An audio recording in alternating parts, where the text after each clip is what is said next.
En Parkersburg, Virginia Occidental, un grupo de adolescentes está conduciendo por un camino solitario en medio de la noche mientras cantan con toda felicidad.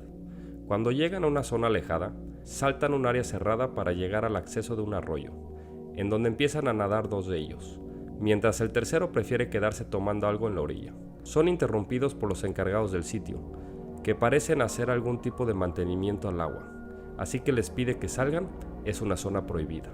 Por otra parte, en la firma de abogados Taft Law hay una reunión de socios y la cámara empresarial, donde presentan al abogado Rob Bilott como socio. La recepcionista del bufete interrumpe la reunión. Alguien busca con urgencia a Bilott. El abogado se excusa y sale de la reunión, sin saber qué pasa. En la sala de espera, dos hombres, los hermanos Tennant, se presentan con él. Uno de ellos, Wilbur, le lleva una caja de grabaciones de videos, diciéndole que alguien ha contaminado el arroyo de su propiedad en Parkersburg y necesita un abogado ambiental. Aunque Rob le dice que puede darle una referencia para otro abogado, Wilbur dice que la abuela de Rob lo envió con él para que lo ayudara. El abogado se mantiene firme que no lo puede ayudar y se disculpa con los hombres, quienes se marchan molestos. Luego de su jornada del día, de camino a una cena con sus amigos, Rob trata de comunicarse con su abuela, pero no tiene suerte. Al día siguiente, Rob decide poner camino a Virginia Occidental, en donde visita después de mucho tiempo el viejo vecindario de su abuela. Al llegar a casa de su abuela, se reúne con ella, quien está gratamente sorprendida de verle. Durante la cena, Rob le dice que el granjero Wilbur lo ha ido a ver. Ella le dice mientras le muestra fotos viejas que él es el dueño de la parte de la zona la cual visitaban cuando él era pequeño. Su abuela pide que ayude a este hombre. Rob pone camino a ver al granjero. Pasa cerca del vertedero Dry Run, propiedad de la empresa DuPont. Una vez que se encuentra con el granjero, este le dice que desde que DuPont tiene el terreno junto a él, su ganado se ha estado enfermando, con síntomas extraños, como dientes negros. Wilbur lleva a Rob al arroyo, para mostrarle que las piedras del fondo están blancas, todo por los químicos que desecha la empresa DuPont, alegando que tomar de esta agua refresca a los animales, pero que luego comienzan a tener efectos secundarios y fallecen. Wilbur ha perdido 190 vacas por el agua contaminada. Le explica que llamó a DuPont, al Estado, a la Reserva Federal, y aunque enviaron oficiales a hacer un reporte, no hubo ninguna solución. Días después, en una de las cenas empresariales a las que Rob va, se encuentra a uno de los ejecutivos de DuPont, llamado Phil.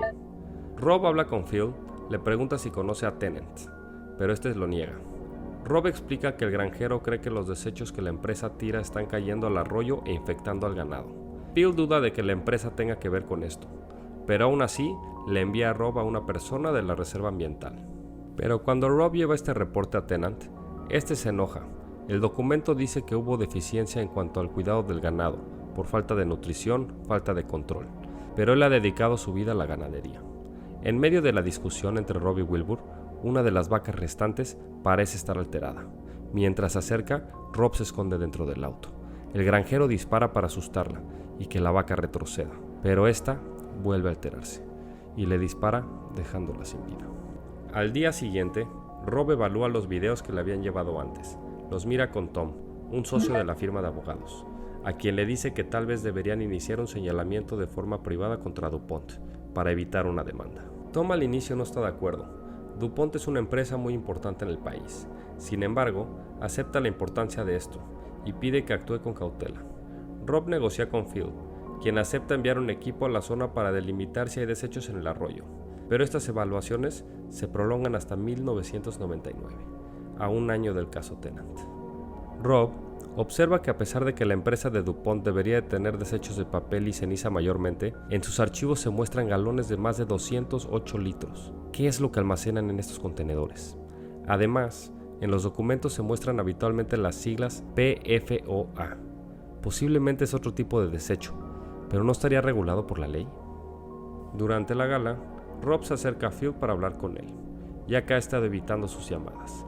Rob le pregunta por las siglas, lo que hace enojar a Phil, quien lo reta a que si no confía, lo demande, a lo que Rob responde que ya lo está demandando. Esto le causa problemas a Rob.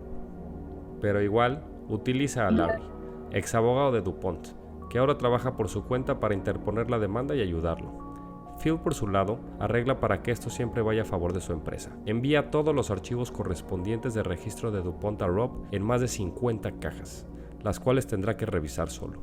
Esto lo hace para evitar que la demanda prosiga, puesto que es imposible que una sola persona pueda realizar todo ese trabajo. Pero Rob está decidido, así que comienza a hacer todo el sondeo de los archivos. En Virginia, los hermanos Tennant van a comer a un restaurante local, pero se dan cuenta de que todas las personas alrededor les miran despectivamente. Es ahí cuando se enteran de que en los periódicos está reflejado que ellos están iniciando una demanda contra DuPont, que es el mejor empleador de la zona. Rob, en su investigación, encuentra que las siglas pueden ser también catalogadas como C8, así que le pide a Tom una cita con el experto en química, el Dr. Gillespie. En la cena con el experto en química, Rob le pregunta por las siglas, y él dice que no ha visto esa combinación específicamente. Sin embargo, ha visto unas parecidas. Son compuestos que están ligados al carbono por la C. Rob dice entonces que si lo hace 8 veces, significa 8 átomos de carbono. El Dr. Gillespie afirma y explica que esta cadena sería irrompible. También compara que si de consumirlo, sería como si el ser humano tragase una llanta de auto. Llega el año 2000 y el caso prosigue. La demanda está un poco estancada, por lo que Rob se siente frustrado. Un día en casa, recuerda que cuando él fue a Virginia por la primera llamada de Tennant, la chica que iba en bici le sonrió y tenía los dientes negros. Quizá ella había tenido contacto con el agua. Así que llama al Dr. Gillespie y comprueba que este es uno de los efectos por la combinación del fluoruro y el carbono. Tennant, por su parte, asiste junto a su esposa Sandra al médico porque él tiene demasiados síntomas extraños que le causan malestar. Cuando regresan a casa, miran que su perro está fuera de la casa y está alterado. Al entrar, miran cómo todo está revuelto. Alguien estuvo revisando sus cosas. Comprueban el estado de la casa cuando un helicóptero sobrevuela la zona. Tennant pone a salvo a su familia mientras trata de ahuyentar el helicóptero, alegando que sabe quiénes son. En casa, Rob y Sarah discuten en medio de la noche, porque él está obsesionado con el caso, pero Rob le pide que le deje explicar. Le informa que todo esto es porque existe un químico sintético, que fue utilizado para diseñar el primer revestimiento de tanques durante la Segunda Guerra Mundial, en donde eran indestructibles. En los hogares de Estados Unidos, se utilizó este revestimiento para recubrir los sartenes y diseñar lo que hoy conocemos como el teflón. Esparciéndolo por todo Estados Unidos, fue en 1962 cuando los trabajadores seguían teniendo náuseas y otros síntomas al diseñar el teflón. DuPont puso teflón en algunos cigarrillos para hacer una prueba experimental en donde los trabajadores deberían fumarlo, y el resultado fue que todos esos trabajadores se enfermaron gravemente. DuPont ya lo sabía, y aún así liberó el teflón, y colocó el resto en las chimeneas para que liberaran el polvo del teflón a través del humo. Con el tiempo, terminaron con los residuos del C8 y de los químicos en los barriles y contenedores que se llevan a los vertederos. Hacían pruebas en ratas, dando como resultado que las ratas tuvieran cáncer. Además, Susie Bailey, que era la encargada de limpiar los contenedores, estaba embarazada y dio luz a un bebé deforme, como resultado de todos estos químicos. La empresa siempre supo que los trabajadores se enfermaban por el teflón y los químicos, pero pagaban el silencio o simplemente lo desaparecían. Rob tiene una reunión con Phil, donde lo acusa de haber sabido esto desde hace 40 años, pero lo calló, ya que los seres humanos no son capaces de eliminar el teflón que queda en el cuerpo. Por otro lado, Rob también visita a Wilbur, para darle una explicación de lo ocurrido, diciendo que los compuestos no pudieron ser echados a las chimeneas, fueron puestos en lodo y arrojados cerca del arroyo en donde las vacas bebieron y se enfermaron. Wilbur no quiere dinero, solo que todos en DuPont vayan a prisión, pero esto es imposible. Cuando Rob llega a casa, se siente muy mal. Sarah le aconseja que si él quiere seguir el camino de las leyes, entonces piense qué es lo que DuPont no sabe. Rob tiene una nueva idea y escribe un memorándum para el Departamento de Protección Ambiental, el Departamento de Justicia y el Departamento de Salud Pública. Anexo: envía 136 pruebas sobre el caso y el peligro inminente que esto es para la vida humana. Con los documentos internos filtrados, todos los departamentos de justicia y protección ambientales están notificados. Han realizado una audiencia del caso que deberá ser en Washington.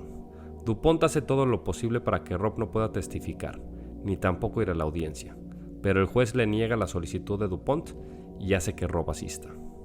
Mientras tanto, Wilbur acuerda con DuPont. Ya no tiene otra opción.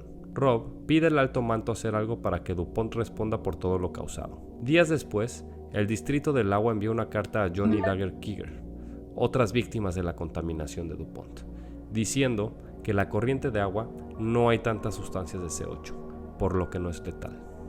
Llega el año 2001. Darlene les cuenta que antes estaba casada con un químico de DuPont. Ella recuerda que su ex esposo se enfermó de la gripe del teflón, pero DuPont pagó por su silencio.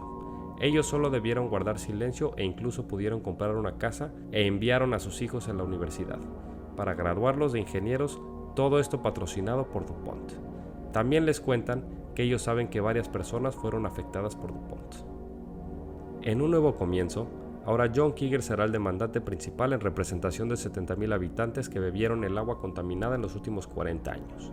Ese mismo día, Rob evalúa sus opciones con los socios del buffet, y aunque ellos no están de acuerdo totalmente, buscan una solución para probar que hay C8 en las víctimas. Rob explica que en el estado de Virginia ya está permitido el monitoreo médico, que es cuando una compañía crea un peligro para la sociedad, deben garantizar un monitoreo médico de forma indefinida hasta que se encuentre una solución.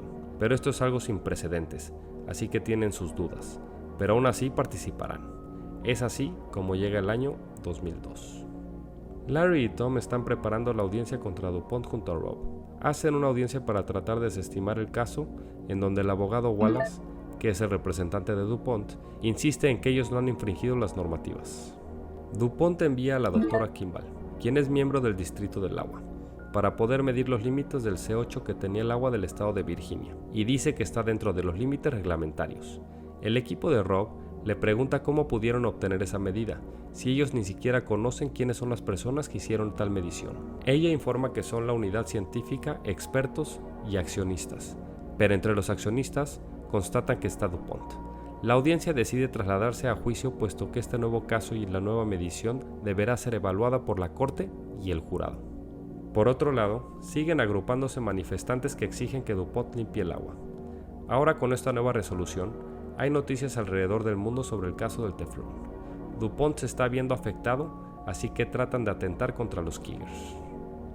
Llega el año 2004 y se graba la entrevista y testimonio hacia el director ejecutivo de DuPont, a quien le muestran todas las pruebas del oficio del caso y niega algunas. Rob alega todo sobre las pruebas de las mujeres embarazadas, cuyos niños nacieron deformes. Todo por culpa del caso DuPont, y el director ejecutivo se queda sin responder. Luego de una entrevista de 7 horas, han finalizado, y Rob aún no tiene las respuestas que deseaba. Cuando va hacia su auto, nota que sus manos han estado temblando durante bastante tiempo, y que ya es difícil controlarlas. También tiene nervios porque siente que está siendo vigilado. Tiempo después, finalmente, Protección Ambiental se pronuncia y notifica que luego de todas las pruebas promovidas por Rob, DuPont no ha notificado el peligro que significaba el C8 en el ambiente, así que DuPont deberá pagar $16.5 millones a Protección Ambiental por el caso. En una nueva mediación, DuPont tendrá que limpiar el agua y deben instalar filtros de agua en los 6 canales. Pagará $70 millones en efectivo a los demandantes. Establecen un equipo médico de 3 científicos que no se conozcan entre sí, para poder hacer el monitoreo médico de los receptores del C8 y poder ver si las enfermedades en esta región se siguen propagando. Si se consta que la enfermedad está presente, DuPont tendrá que pagar $235 millones para monitoreos médicos. Además, se podrá iniciar una nueva demanda contra DuPont por daños y prejuicios, pero si el panel no encuentra nada, entonces no habrá más demandas, ni reclamos, y el caso se cerrará. En el año 2005, Rob va a chequear los monitoreos médicos, y hay muchas personas que están haciendo los exámenes. Cada uno cobra $400 por dar una muestra de sangre, para verificar si hay C8. Finalmente, 69,000 personas se hicieron la prueba de sangre que es necesaria para darle final al caso. En el año 2009, Rob y su familia van a Virginia al funeral de Wilbur. Luego van a un diner local para comer algo, pero uno de los habitantes le reconoce. Le dice que aunque su hermano se hizo el examen, no obtuvo respuesta alguna y murió finalmente de cáncer. Durante el año 2010, Rob y Sarah tienen una discusión porque en los últimos años él no hace nada más que no encargarse de este caso, lo que hace olvidar de lo más importante, su familia.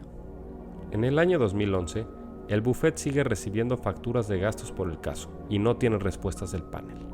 Rob le dice a Tom que el Departamento de Justicia ya no está en el caso, puesto que parece que el gobierno está del lado de DuPont. Tom le informa que ahora tendrá que aceptar otro recorte de salario por el caso. Este sería la 4ª vez. Rob tiene un ataque y comienza a convulsionar en el suelo sin poder controlar su cuerpo. Ya en el hospital, Sarah y Tom esperan los resultados.